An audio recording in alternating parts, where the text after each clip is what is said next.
করতে পারেননি এবং সবাই প্রশংসা করেছে। কাহিনী তো ছিলই, কিন্তু এই কাহিনীটাকে সে এত সুন্দরভাবে গেঁথেছে যে 90 মিনিটসের ডকুমেন্টারি হওয়ার পরেও লোকে এনজয় করেছে।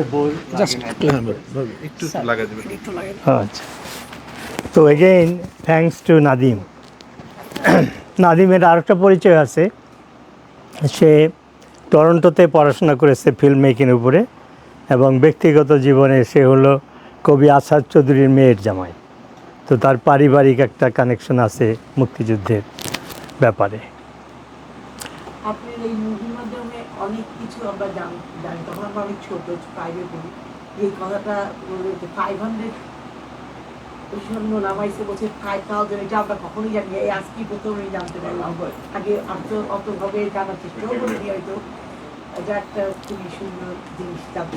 আমি এটা জানতাম, কিন্তু মানে এই ডকুমেন্টেড এভিডেন্স পেলাম গত বছর আমেরিকা থেকে যে বইটা বেরিয়েছে, দি ওয়ার্ড দ্যাট মে। হ্যাঁ, কারণ এর আগে বলবে লোকে যারা কি বলবো, মনে করে যে এই 22 বছরের একটা যুবকের কেন জেনারেল অরোরা এটা শেয়ার করবে, কার মনে হতে পারে। তা আমি ব্যক্তিগতভাবে বলতাম সব জায়গায়, কিন্তু এই মুভিতে এটা অ্যাড করা হয়েছে গত বছর ওই বইটা, দি ওয়ার দ্যাট মেড র মানে ইন্ডিয়ান ইন্টেলিজেন্স এজেন্সি, এবং পেজ এবং চ্যাপ্টার নাম্বার আমরা দিয়েছি। হ্যাঁ, শিওর। আমার কাছে একটা জিনিস খুব ইন্টারেস্টিং লাগলো, আপনি যখন ওর সাথে দেখা করছেন, আপনার লুঙ্গি পরা ছিল। হ্যাঁ, ইজ দ্যাট ভেরি ইন্টারেস্টিং। লুঙ্গি পরা ছিল, পায়ে কোনো স্যান্ডেল ছিল না, ঘড়ি ছিল না, একটা শার্ট পরা ছিল, ওটা রিফিউজিদের পকেট ছাড়া শার্ট। তো আমি অরোরার জন্য একটা মেসেজ নিয়ে জেনারেল গিলের জন্য একটা মেসেজ নিয়ে গেছিলাম, কাদের স্মৃতির হাতে লেখা একটা সিম্পল বাণী যে নুরুন নবী আমার প্রতিনিধি। তো সেই কাগজটা কোথায় রাখবো, পকেট নাই তো, তো ওই শার্টের ভাঁজের ভিতরে ভাঁজ করে রেখেছি। তা আমি যখন জেনারেল গিলকে ওই চিরকুটটা বের করে দেখাচ্ছিলাম, এটা হাতটা ফুলটা খুলে দেখাচ্ছিলাম, সে তখন ব্রিগেডিয়ার সানসিংয়ের দিকে তাকিয়ে বলে, is it the safest way to carry a secret message?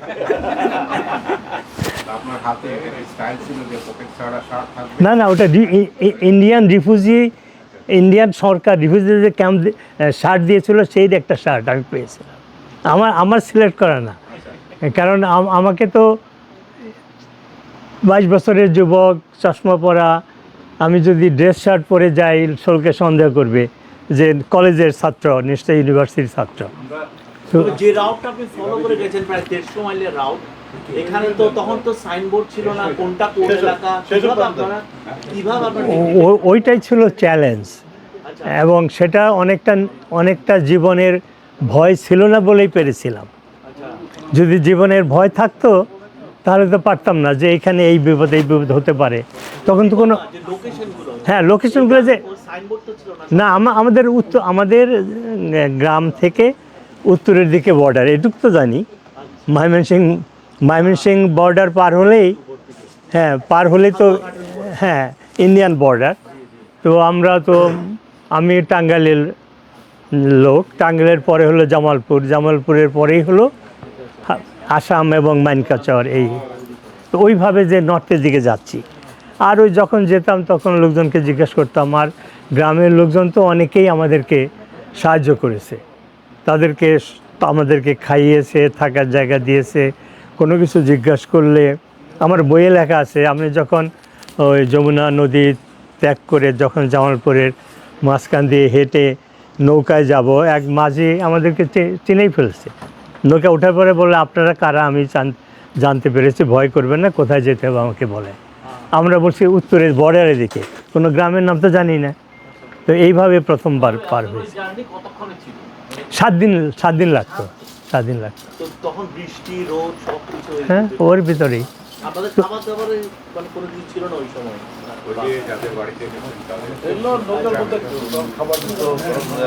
না, তখন গ্রামের লোক সাহায্য করতো, মানে রাজাকার বা মুক্তিযুদ্ধ বিরোধী হয়তো হাতে গোনার লোক ছিল, তারা মেইনলি ছিল শহরে থাকতো। গ্রামের দিকে মোস্টলি কারণ ওই রৌমারি মানকাচর ওই এলাকায় হ্যাঁ। আমার আব্বা ছিল রৌমারি ক্যাম্পের, আমার আব্বা ছিল। হুম হুম। তা ওইখানে আমি তখন দেখতাম ওই যে তখন ওই যে খাইতে তো নর্মালি মিষ্টি আলু শুদ্ধ হ্যাঁ, ওই এলাকায় মিষ্টি আলু বেশি হয়। তখন এইগুলোই খাইতো তখন পানি পানি। খাওয়া ছিল। আমার আব্বা ছিল 11 নং সেক্টর মুক্তিযুদ্ধ। তো তাহলে তো তুমি যে রিলেট করতে পারবে। আমার আমার বাড়ি জামালপুর মেলান্দে। আচ্ছা, আমি মেলান্দ গ্রামে গিয়েছি যখন মনে দিল আমি আমি বলি, যখন আমরা যমুনা দিয়ে নৌক প্রথমবার অস্ত্র নিয়ে পার হতে পারলাম না, তখন ভিতর দিয়ে যখন আসি, তখন মেলান্দ গ্রামে আমরা মধ্যরাত্রে 3 দিন যাবৎ খাইনি। এটাই বলছিলাম। হ্যাঁ, মুড়ি খেয়ে, কার নৌকার ভিতরে তো আমাদের খাবারও ছিল না। আমরা জানি যে ভাটি পথে 1 দিনে 2 দিনে চলে যাব টাঙ্গাইলে। যখন ওখানে যেতে পারলাম না, দেন ইট বিকেম 4 days। 4 দিন পরে যখন রাতের বেলা একজনে বললো যে এখানে একটা ধনী বাড়ি আছে মেলান্দ গ্রামে, ওইখানে গেলে আমরা খাবার পাবো। তো সেইখানে আমরা গেলাম, আমরা 4 দিন পরে প্রথম ডাল ভাত খেলাম। আমার আব্বা সময় যাচ্ছে কামালপুরে। উনি আমার দাদা ছিল Dewanganj rail station master Gokul Mia. তো ওইভাবে আব্বা দেওয়ানগঞ্জ আর যুদ্ধ সম্বন্ধে হ্যাঁ, ছিল কামালপুর। কামালপুরকে বলা হতো ঢাকার প্রবেশদ্বার। কামালপুর পাকিস্তানিদের ঘাঁটি এত ফর্টিফাইড ছিল, ওইটা যদি পতন করা যায় তাহলে ঢাকা দখল ইজিলি হবে। তো সেই জন্য প্রচণ্ড যুদ্ধ হয়, কর্নেল তাহের সেখানে পা হারায়, ফাইনালি ওদের পতন হয়। আমি আপনাকে স্যালুট জানাতে চাই প্রথমত আপনার অ্যাচিভমেন্টের জন্য, আর নাদিমকেও অনেক ধন্যবাদ। এই ইতিহাস আমরা জানি না। আমি ব্যক্তিগতভাবে আপনি যা আজকে দেখলাম এটা কিছুই জানতাম। কাদের সিদ্দিকীর ব্যাপারে জানছি, কিন্তু আপনার ব্যাপারে আমার ইচ্ছা আছে আরও জানার। বইটা পড়লে হয়তো আরও জানতে হবে। থ্যাংক ইউ, নিশ্চয়ই। আমার এখানে এক বন্ধু আছেন, নর্থ ক্যারোলিনা সেন্ট্রাল ইউনিভার্সিটির প্রফেসর। আমি টিপু নামে ডাকি, ভালো নাম হলো ASM। আবার বলো। ও ABM নাসির। হ্যাঁ, তো উনি একজন প্রফেসর মানুষ, ওনাকে আমি কিছু মন্তব্য বা অবজারভেশন করার জন্য অনুরোধ করব। হ্যাঁ হ্যাঁ, এখানেও আসতে পারেন, সামনে আসুন। উনি নর্থ ক্যারোলিনা থেকে এসেছেন ভ্যাকেশনে, যখন শুনছেন এই মুভিটা দেখানো হবে উনি এখানে স্টপ বাই করেছেন। অনেক ধন্যবাদ। আমি তো 2টা মুক্তিযুদ্ধ দেখেছি বাংলাদেশে। একটা তো 1971 সালে ছোট ছিলাম, তারপর আমার বোন ছিল মুক্তিযুদ্ধে। যে ছবিটা দেখেন, মহিলারা মার্চ করছে, তাদের একটা পুরোপুরি আমার বোন আছে। আর সেকেন্ডের সাথে আমি সরাসরি 7 বছর ছিলাম এই এরশাদ পতনের মানুষের মুক্তি। তো আমি তো দেশ ছেড়ে চলে আসি 94-তে পড়াশোনার জন্য। তো 2003 কি 4 সালের দিকে বোধহয় নই ভাই আমাকে একদিন ইনভাইট করলো জেনোসাইড কনফারেন্সে, এই বাংলাদেশের জেনোসাইডের উপরে একটা পেপার করার জন্য। তো আমি মুক্তিযুদ্ধের যদিও ইতিহাস আমি ইকোনমিক্সের ছাত্র, অধ্যাপক, কিন্তু জেনোসাইডের উপরে আমরা প্রচুর কাজ করেছি। আজকে যে যুদ্ধাপরাধ বিচার যে ট্রাইব্যুনাল, এটা ফাউন্ডেশনের সাথে আমি আছি, সেইভাবে নবী ভাইকে আমরা চিনি। তো আমি যেটা বলবো যে আজীবন মুক্তিযুদ্ধে একটা ব্যাপার দেখলেন নবী ভাইয়ের আজকে, যেটা সেই 22 বছরের একটা তরুণ, আমরাও তখন 22 বছর ছিলাম, তাই না? এটা আপনি দেখলেন। আমার বন্ধু এখানে মিতা, নবী ভাইয়ের ওয়াইফ, বলছিলাম মিতা চিনতে পারে না নবী ভাইকে। তো আজকে অনেক কিছু সে বলছে যে আমি তো এত কিছু জানতাম না। কিন্তু আমার সাথে ওনার মুক্তিযুদ্ধ হয়েছে এই আমেরিকাতে, মৌলবাদের বিরুদ্ধে গত 16-17 ইয়ার্স আজকে আমরা ফাইট করছি। এবং মোস্ট রিসেন্টলি যেটা হয়েছিল যে মার্চ থেকে গত বছরের এই নির্বাচন হলো যে সেটার আগে পর্যন্ত ওখানে আমরা লড়াই করেছি। আমরা কিন্তু আওয়ামী লীগকে ক্ষমতায় বসানোর জন্য লড়াই করি না। আমরা অল্টারনেটিভ যেটা যুক্তরাষ্ট্র আমাদের সামনে প্রেজেন্ট করছিল সেটা অল্টারনেটিভ ছিল না, মুক্তিযুদ্ধ বিরুদ্ধে একটা শক্তি ছিল, সেটাকে আমরা বন্ধ করার জন্য আমরা বিএনপির বিরুদ্ধে লড়াই করেছি, জামাতের বিরুদ্ধে, এবং সেটা আমরা সাকসেসফুল হয়েছিলাম স্টেট ডিপার্টমেন্টকে কনভিন্স করানো যে আমরা আজকে যেটা বাংলাদেশে ঘটছে সেখানেও আমাদের মুক্তিযুদ্ধের লড়াই হচ্ছে। এখানে নবী ভাইয়ের সাথে আমাদের প্রত্যেকটা সময় প্রত্যেকটা বিষয়ে উনি আমাদেরকে নেতৃত্ব দিয়েছেন। এবং আপনাদের যেটা বলবো, প্রচুর মুক্তিযুদ্ধ আমি দেখেছি, আমি তো মুক্তিযুদ্ধ করি নাই, বয়সও ছিল না, কিন্তু নবী ভাই একমাত্র মানুষ, মানে নর্থ আমেরিকার একমাত্র মানুষ আমার সাথে অনেকের পরিচয় আছে, বিএনপি, আওয়ামী লীগ, বাংলাদেশে অনেক উপরের পর্যায়ের পরিচয়, কিন্তু নবী ভাইয়ের মতো একজন ডেডিকেটেড মুক্তিযোদ্ধা আমি নর্থ আমেরিকার পাইনি। তো উনি এখনও রাত্রে 12টা-1টার সময় যখন ফোন করি, নবী ভাই এটা করতে হবে, সময় দিচ্ছে, উনি ঘুমাতে পারছেন না। বেলাল ভাই বলল ওই যে দুশ্চিন্তা সমস্যা, এটা কি হবে, তার মানে আজীবন মুক্তিযোদ্ধা। ওই যে সন্তানের জন্ম দিলে সন্তানের সমস্যা সবসময় দেখতে হয়। এই দেশটা ওনাদের জন্ম দেওয়া দেশ। তো এইখানে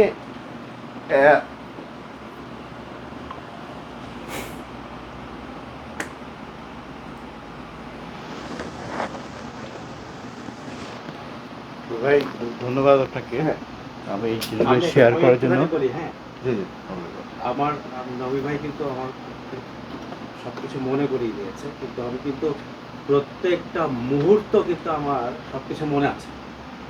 1971-এ আমরা 69-এ বাংলাদেশে চলে আসি পাকিস্তান থেকে।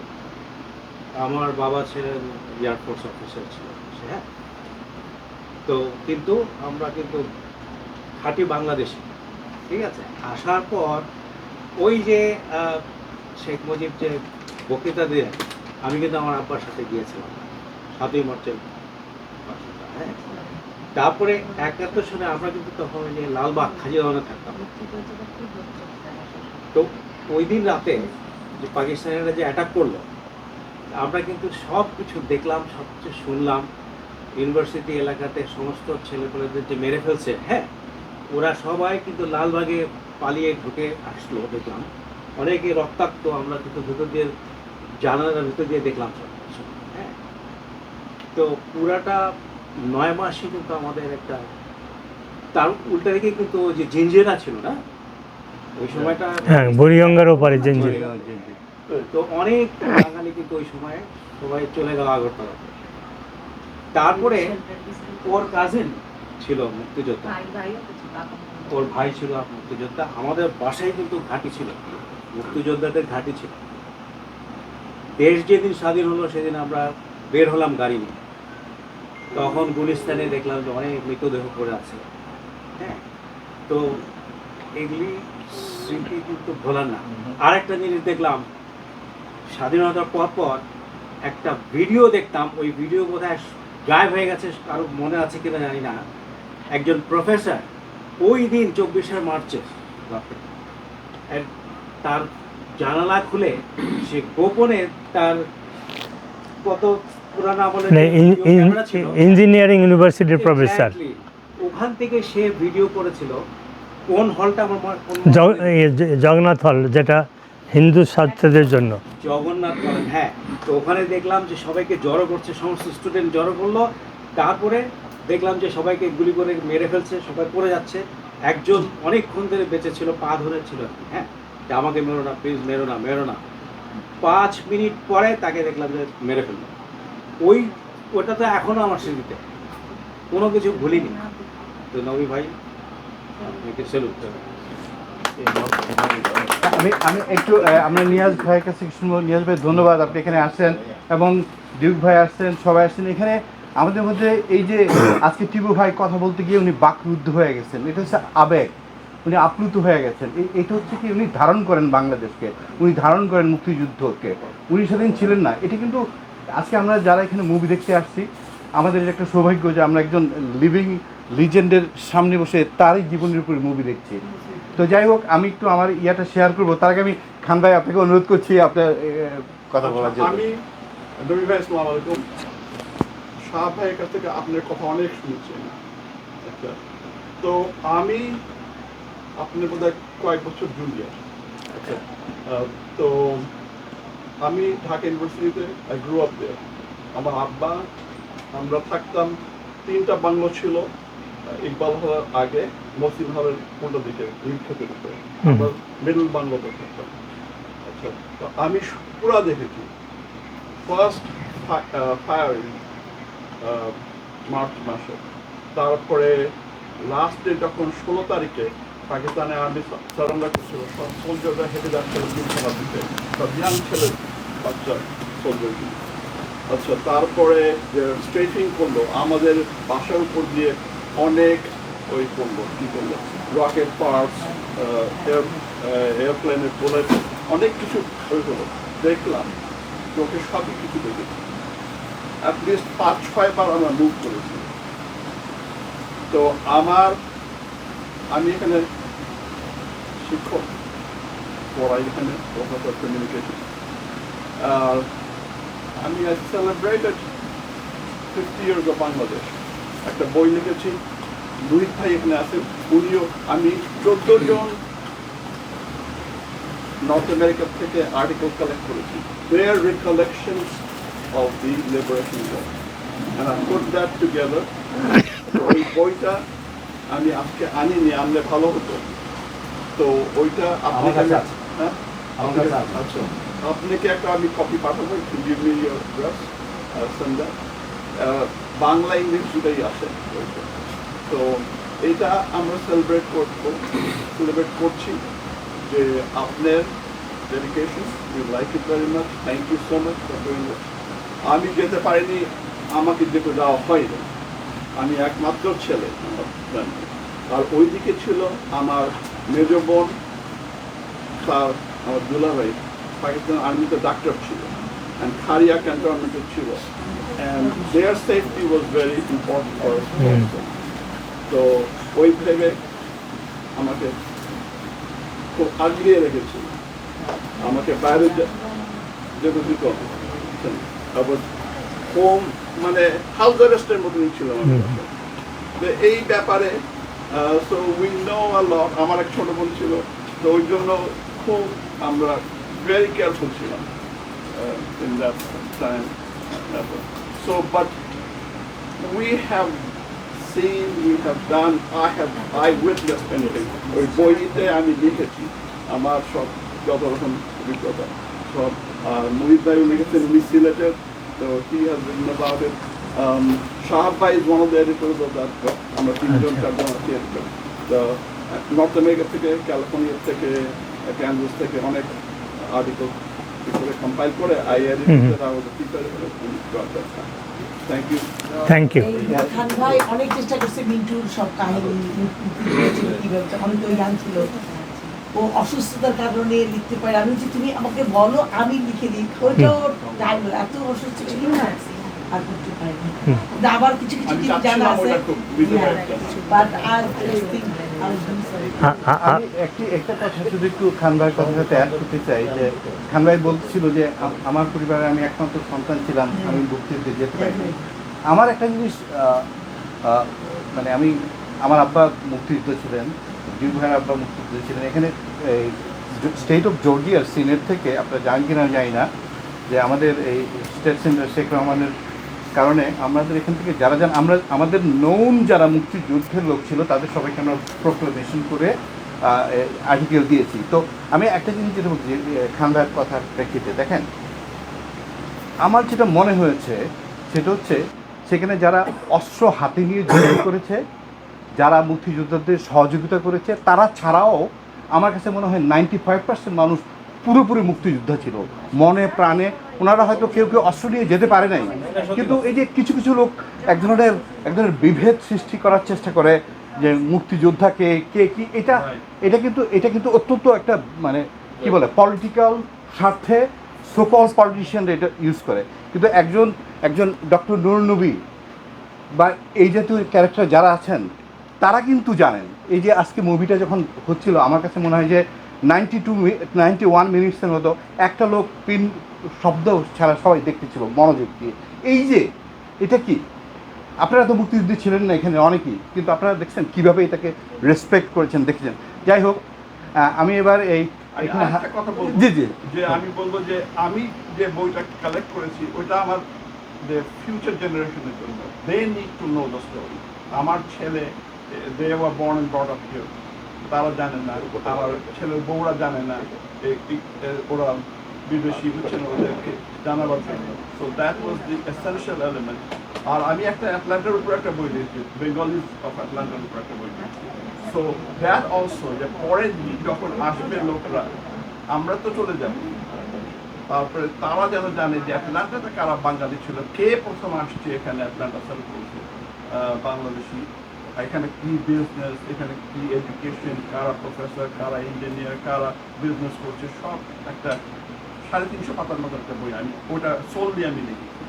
তো এইটা করছি। আর another thing that I want to tell you that I'm from Tangail also. তাই? আচ্ছা, আমি একটু অ্যাড করি। একটা কথা বলতে পারি, আমি জাস্ট এই ওনার কথার মধ্যে একটা, আজকে থেকে প্রায় 15 বছর আগে আমার আটলান্টা আসার মধ্যে 96-এ আসছি। তারপরে আমি 15-20 বা কত বছর ছিলাম। আমার প্রথম দিকে আমি একবার সবাইকে বলছিলাম, বাংলাদেশ সমিতিকে বলছিলাম যে আমরা জাস্ট শুরু করেছি আটলান্টার জীবন, আমাদের মধ্যে থেকে অনেক হারিয়ে যাবেন আটলান্টার থেকে, আরও 20 বছর পরে আমরা মনেই রাখতে পারবো। আমি বলছিলাম যে আমরা একটা ব্ল্যাক বুক বানাবো, যত লোক মারা যাচ্ছে তাদের ছবি থাকবে ওইটাতে, এবং সবার একটা পরিস্থিতি থাকবে। এখনও মাহবুবাই এখানে আছেন বাংলাদেশ সমিতির লোক, সেই জন্য আমি বলতেছি এই যে অনেক লোক মারা গেছে আমাদের, আমরা এখন মনে করতে পারছি না। আর আমরা জীবিত, আমরা মনে করতে পারছি না। আমাদের ভবিষ্যতে আমাদের বাচ্চারা যখন, তারা জানবেই এই ধরনের কিছু একটা করলে একটা ইতিহাস আমাদের। নবী ভাই একটু রেসপন্ড করুন, তারপর সন্ধ্যা আসেন। আমি একটু অ্যাড করতে চাই, সেটা হলো যে আমাদের মুক্তিযুদ্ধের ইতিহাস নতুন প্রজন্মরা কিছুই জানে না, কারণ তাদেরকে জানতে দেওয়া হয়নি। আর যাদের হাতে ক্ষমতা ছিল জানানোর, তারাও সেটা করেনি। যার ফলে স্বাধীনতার 54-55 বছর পরে আমাদের প্রজন্মের মুখে যখন শুনি যে আমরা রাজাকার, মুক্তিযোদ্ধাদের প্রতি ঘৃণা, জাতির পিতার প্রতি ঘৃণা, প্রধানমন্ত্রীর নামে একজন বয়স্ক মহিলার নামে অকথ্য ভাষায় স্লোগান প্রকাশ্যে আমাদের ছেলেমেয়েরা দিচ্ছে, এটার একটা কারণ হলো যে আমরা মুক্তিযুদ্ধের ইতিহাস ঠিকমতো তাদেরকে শেখাতে পারিনি। তারা যদি জানতো যে রাজাকার শব্দের মিনিংটা কী, তারা কি করেছে, কি জঘন্য কাজ করেছে।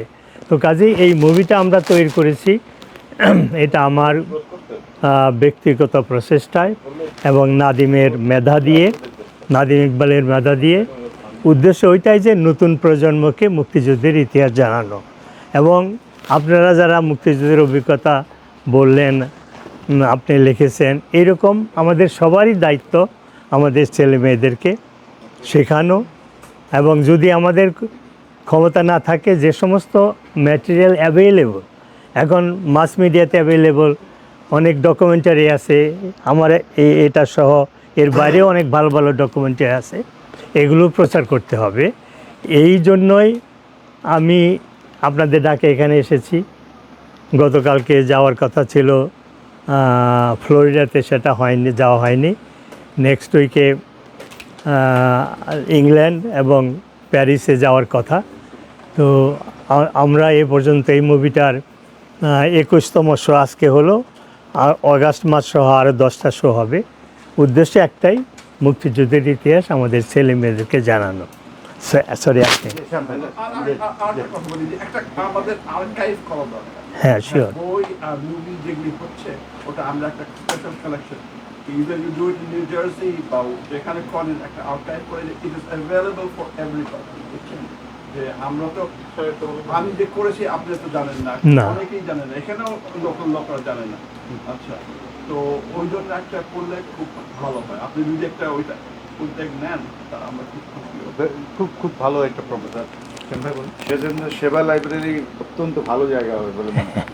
আমি প্রথমেই আসলে আমরা পারলে সাধ্য থাকলে আপনাকে গার্ড অফ অনার দিতাম, এবং আমি মনে করি যে আমার জীবনের সবচেয়ে না পাওয়ার একটা জায়গা হচ্ছে মুক্তিযুদ্ধে যেতে না পারা। আমি ছোট ছিল বাইরে। দেখেন একটা জিনিস আমি আপনাকে সবাইকে বলি, আমরা সবসময় ভালো ভালো কথা বলতে মানে চাই, সবাই ভালো মানুষের জন্য ভালো কথা, কিন্তু মানুষ পৃথিবীতে কোনো মানুষই পুরো মাত্রায় ভালো না, তার এটা ওটা নেগেটিভ পজিটিভ অনেক কিছু থাকে। আমরা যখন কাউকে সমালোচনা করি বা কোনো সাহিত্যকর্মকে সমালোচনা করি, তার কিছু এটা ওটা থাকবে, আপনারা জানেন। তো সবাই ওই আলোচনার দিকে আমি যাই না, আমি বেশিরভাগই একটু কর্কশকণ্ঠী, অনেকে আমাকে পছন্দ করেন না, তারপরেও আমি আমার কথা বলি। তো আমি আগেই বলছি যে আমি স্যালুট দিচ্ছি আপনাকে। Thank you. আর আরেকটা হচ্ছে, দুটো জিনিস আমার আপনার এই মুভির কাছে লেগেছে। প্রথম জিনিসটা আপনি যখন বলেছিলেন যে আইয়ুবের যে দুর্নীতি, যে বিষয়টা সারা বিশ্বে, সারা বাংলাদেশের মানুষ তার বিরুদ্ধে গর্জে উঠেছে, তো সেই জায়গাটায় আপনি একজন মুক্তিযোদ্ধা হিসেবে প্রশ্ন থাকবে যে আপনার আজকের বাংলাদেশের তার দুর্নীতি, তার যে এই অবস্থা, সেটা নিয়ে আপনার বক্তব্য কি? আপনি যে আজব, আমি শুনেছি আজীবন মুক্তিযোদ্ধা, এটার মানে ঠিক কি আমি আসলে এটা বুঝি না, বাট আমি মনে করি মুক্তিযোদ্ধা তো মুক্তিযোদ্ধাই, আজীবন আমরণ বলে কিছু না। তো আপনি এই জায়গাটা আপনাকে অ্যাড্রেস করবেন যে আজকে যে বাংলাদেশের দুর্নীতি, তার জন্যে আপনার আরেকটা সংগ্রাম, আরেকটা মুক্তিযুদ্ধ করতে হবে। আর দ্বিতীয় কথাটা হচ্ছে যে আমি খেয়াল করেছি যে মৌলানা ভাসানীর একটা কথা ওখানে বলেছেন, শ্রদ্ধেয় Maulana Bhasani, one of our founder, তিনি বলেছেন যে এই দেশ কারো ব্যক্তিগত দেশ না, বাংলাদেশ কারো ব্যক্তিগত না। সেই জায়গা থেকে যদি আমরা দেখি আজকে যে কারো ব্যক্তির জন্যে, এর জন্যে, অমুকের জন্যে, দেখেন যারা দুর্নীতিতে অংশগ্রহণ করছে, যদি তাদের কথাও ধরেন, এদেরকে ছাড় দেওয়া হয়েছে, তাহলে কি এমনটা দাঁড়ায় যে বাংলাদেশে এই পলিটিক্সটা আমি করব, বাকিটা তোরা কর, এরকম কিছু? দুর্নীতি করো, কন্ট্রাক্টরি করো, যা খুশি তারা তোমরা করো, আমি পলিটিক্সটা করব, এরকম কিছু? যদি তাই হয় তাহলে তো সমস্যা। তাহলে তো একটা প্রজন্মকে, একটা দলকে, একটা যে দলের ভাবমূর্তি বেশি, আমরা বলি মুক্তিযুদ্ধে নেতৃত্ব দেওয়ার দল, অন্য দলও ছিল সেখানে, কমিউনিস্ট পার্টি না, ছাত্র ইউনিয়নের কথা আপনি জানেন, আপনার এখানে আসছে ছাত্র ইউনিয়নের রিসিপশন অফ শেখ মুজিব, আমি দেখেছি, আমরা জানি মুজাহিদুল ইসলাম সেলিমও অস্ত্র সমর্পণ করেছিল। সেই কেউ একজন বলেছেন যে মিছিল শাড়ি পরা মেয়েদের মিছিল, সেই মিছিল আমাদের মিছিল। যাই হোক, এই কথাগুলো, কাজগুলো করতে হবে। আমরা সবাই বাংলাদেশকে ভালোবাসি। আজকে বাংলাদেশের যার বিরুদ্ধেই হোক, যে ব্যবস্থার বিরুদ্ধেই হোক, যেই কথা বলছে, সবাই বাংলাদেশকে ভালোবাসে, এটা হচ্ছে আমার কথা। কারেক্ট। এখানে রাজাকার, এখানে মুক্তিযোদ্ধা আছে, আমি সম্মান জানাই, কিন্তু রাজাকার বলে এতদিনেও যদি কেউ থাকে, তাহলে আমি যারা এখানে ক্ষমতায় ছিল তাদেরকে দোষ দিব। কেন এতদিনও বাংলাদেশে রাজাকার থাকবে? কেন আমরা মুক্তিযোদ্ধার চেতনা দিয়ে তাদেরকে, আপনি বলেছেন শোনেন, শোনেন, না শোনেন, শোনেন, শোনেন, আমি না, একটা সেকেন্ড, শ্যাম ভাই জোরে কথা প্রশ্ন করেছেন। শ্যাম ভাই প্রথমে বলেছেন যে উনি গার্ড অফ অনার দিতে পারে নাই, ব্যবস্থা থাকলে এটা দিত। তো যাই হোক, আটলান্টার পক্ষ থেকে, আটলান্টাবাসীর পক্ষ থেকে আমি নজরুল ভাই এবং আমাদের ফারুক ভাই এবং নজরুল ভাইকে অনুরোধ, নজরুল ভাইকে অনুরোধ করছি, আপনারা আমাদের আটলান্টার পক্ষ থেকে তার কাছে একটা পুষ্পস্তবক তুলে দেবেন। না নজরুল ভাই নিয়ে আসছেন, নজরুল ভাই এরা আমরা সমিতির ভাইস প্রেসিডেন্ট নজরুল ভাই আসেন, আসেন, দাঁড়ান, উপরে দাঁড়ান। মাহবুব আসেন, এদিকে আসেন। আর এরপরে সবাই আসেন, আমরা একসাথে একটা ছবি তুলি, এটা স্মৃতি থাকবে। Thank you. তো আমাদের কিছু লোক এখানে বসেন, হ্যাঁ, আর কিছু লোক দাঁড়াই আমরা, হ্যাঁ, আসেন। লেডিজে আসেন, আসেন, আসেন। আসেন। একটা গ্রুপ নিচে দাঁড়ান। আমরা মুক্তিযুদ্ধের পাশে জড়ো হয়েছি, এটাই বড় পরিচয়, বড় কথা। আসেন লেডিস সবাই সবাই আসেন। আচ্ছা এখানে বসেন। একটা সবাই ভাবি, হ্যাঁ আমরা সবাই মিলে তুলবো। আচ্ছা এই প্রথমে মিজান ভাই তুলবে, চেয়ার দেন সামনে। পরে আমরা মিজান ভাইকে সহ তুলবো। দুই ভাই ভাবিরা আসেন, নিয়ে আসেন। আচ্ছা, আমরা আচ্ছা হ্যাঁ টিপু আসো টিপু। মিজান ভাই প্রথমে তুলবে, পরে আমরা মিজান ভাইকে সহ তুলবো। চেয়ার দিলে বোধহয় চেয়ার দিয়ে বসবেন সামনে নাকি? নাকি না না, চেয়ার দেখা যাবে না। ও আচ্ছা ঠিক আছে, ঠিক আছে, দেখা যাচ্ছে সবাই ঠিক আছে? মিজান ভাই গুড।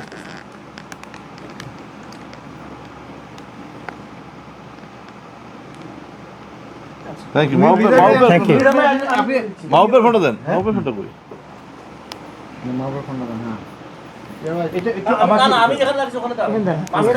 মিজান ভাই মাঝখানে দেন, হ্যাঁ।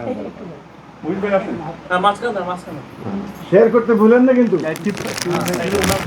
ছবি শেয়ার করবেন। হ্যাঁ দেখেন